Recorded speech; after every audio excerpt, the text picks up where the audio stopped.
ओम शक्ति नमः। ओम शक्ति नमः। अष्टमो अध्याय रक्त बीज वध। ध्यान। मैं अनिमा आदि सिद्धिमयी किरणों से आवृत भवानी का ध्यान करता हूँ। उनके शरीर का रंग लाल है। नेत्रों में करुणा लहरा रही है तथा हाथों में 5 अंकुश बाण और धनुष शोभा पाते हैं। ऋषि कहते हैं, चंड और मुंड नामक दैत्यों के मारे जाने तथा बहुत सी सेना का संहार हो जाने पर दैत्यों के राजा प्रतापी शुंभ के मन में बड़ा क्रोध हुआ और उसने दैत्यों की संपूर्ण सेना को युद्ध के लिए पुश करने की आज्ञा दी। और वह बोला, आज युद्ध नाम के 86 दैत्य सेनापति अपनी सेना के साथ युद्ध के लिए प्रस्थान करे।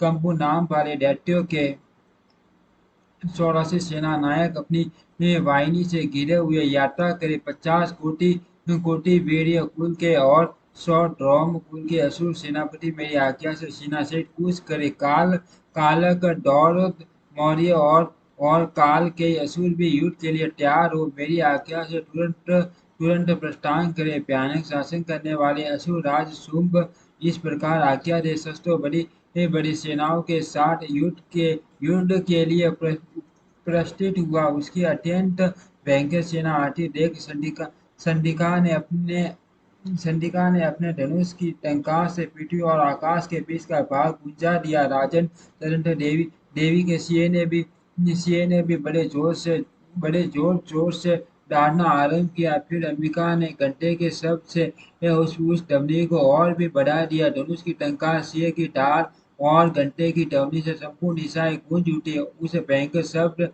ने काली ने अपने विकराल मुख को और भी बढ़ा लिया तथा इस प्रकार वे विजयी हुई। उस तुमुल नाद को सुनकर दैत्यों की सेनाओं ने चारों ओर से आकर चंडिका देवी, सिंह तथा काली देवी को क्रोधपूर्वक घेर लिया। राजन, इसी बीच में असुरों के विनाश तथा देवताओं के अभ्युदय के लिए ब्रह्मा, शिव, कार्तिकेय, विष्णु तथा इंद्र आदि देवों की शक्तियां जो अत्यंत पराक्रम और बल से संपन्न थी, उनके शरीर से निकलकर उन्हीं के रूप में चंडिका देवी के पास गई।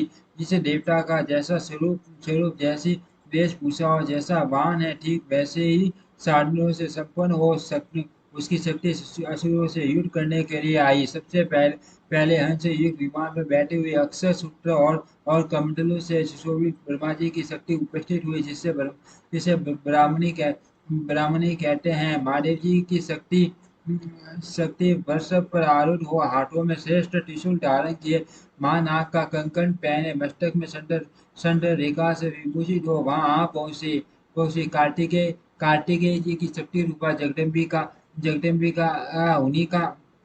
उन्हीं का रूप धारण किए श्रेष्ठ मयूर पर आरूढ़ हो हाथ में शक्ति लिए दैत्यों से युद्ध करने के लिए आई। इसी प्रकार भगवान विष्णु की शक्ति गरुड़ पर विराजमान होकर और शंख चक्र गदा सार्ग धनुष तथा खड़ग हाथ में लिए वहां आई। अनुपम यज्ञ बारह का रूप धारण करने वाली श्री हरि की जो शक्ति है वह भी बारह बारह शरीर धारण करके वहां उपस्थित हुई। नारद सिंह की शक्ति भी नरसिंह सिंह के समान शरीर धारण करके वहां आई।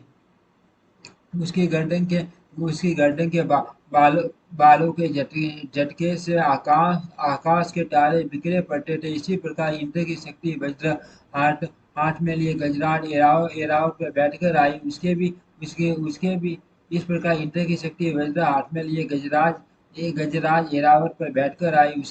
उसके भी शस्त्र नेत्र थे। इंद्र का जैसा रूप है वैसा ही उसका भी था।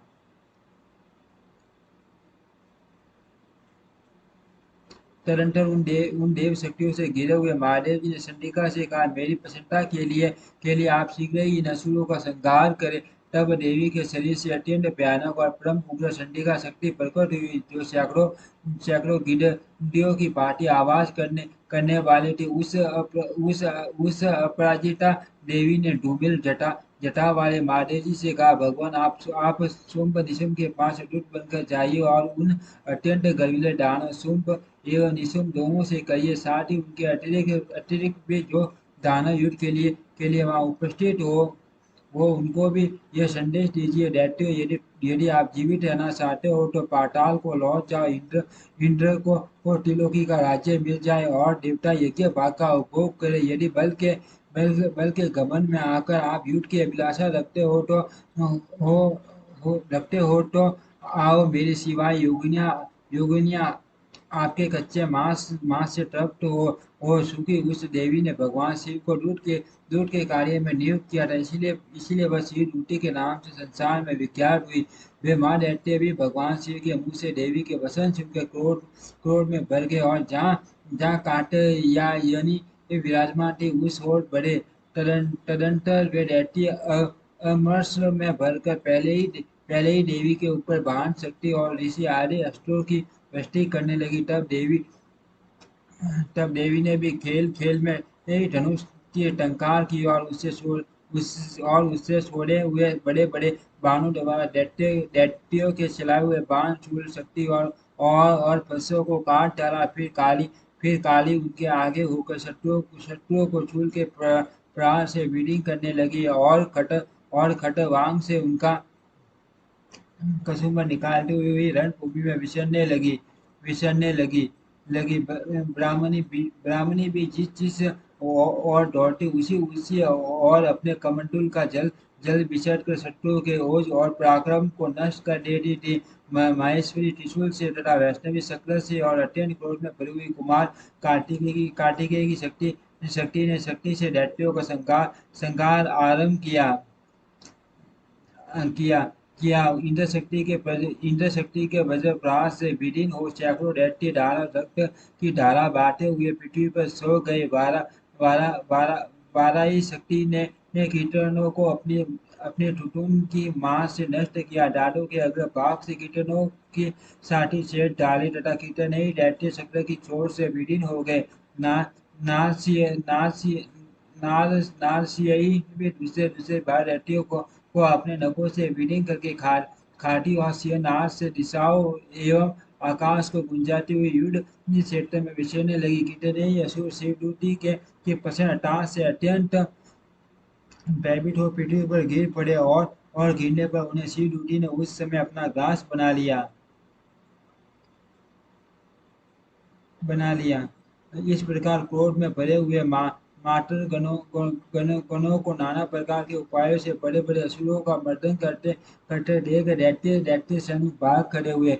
मातर गणों से पीड़ित दैत्यों को युद्ध से भागते देख रक्तबीज नाम का महादैत्य क्रोध में भरकर युद्ध के लिए आया। उसके शरीर से जब रक्त की बूंद पृथ्वी पर गिरती तब उसी के समान शक्तिशाली एक दूसरा महादैत्य पृथ्वी पर पैदा हो जाता। महासुर रक्तबीज हाथ में गदा लेकर इंद्र शक्ति के साथ युद्ध करने लगा।